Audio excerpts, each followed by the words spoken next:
আপনি কি জানেন রেমিটেন্স কি? এর অর্থ কি? রেমিটেন্স শব্দের অর্থ প্রেরণা করা। বিদেশে কর্মরত ব্যক্তিরা নিজ দেশে পরিবারের আত্মীয় স্বজনের কাছে যে অর্থ প্রেরণ করে তাকে রেমিটেন্স বলে। আন্তর্জাতিক রেমিটেন্স দুই রকম হতে পারে, অন্তর্মুখী ও বহুমুখী রেমিটেন্স। রেমিটেন্স আমাদের জাতীয় আয়ের প্রধান উৎস। বাজেটে প্রায় 1/3 যোগান দেয় এই রেমিটেন্স দিয়ে।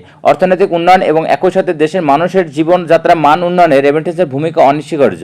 রেমিটেন্স এবং একই সঙ্গে অর্থনীতির প্রাণশক্তি এবং চালিকা শক্তি। রেমিটেন্সই ফরেন কারেন্সি রিজার্ভ প্রধান অংশ। বিদেশে কর্মরত লাখো মানুষের ঘাম ঝরানো শ্রমে অর্জিত টাকা দেশকে বছরের পর বছর উন্নত করে চলছে। টাকা তাদের পরিবার লোকজনকে যেমন করেছে দারিদ্র্যমুক্ত এবং সচ্ছল, তেমনি দেশের আর্থসামাজিক অবস্থানে উন্নত করেছে। তবে ব্যাংকিং চ্যানেলে বিদেশ থেকে আসা সব টাকা রেমিটেন্স নয়। অনেকেই বাংলাদেশ এবং দেশ বসে বিদেশি কোম্পানি চাকরি করে বৈদেশিক মুদ্রা আয় করে, কিন্তু এগুলো রেমিটেন্সের অন্তর্ভুক্ত নয়। এসব উপার্জন রপ্তানি আয়ের অন্তর্ভুক্ত।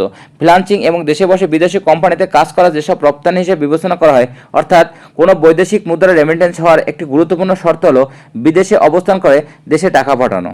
আমাদের ভিডিওটি যদি ভালো লাগে লাইক এবং সাবস্ক্রাইব করে পাশে থাকবেন। ধন্যবাদ সবাইকে।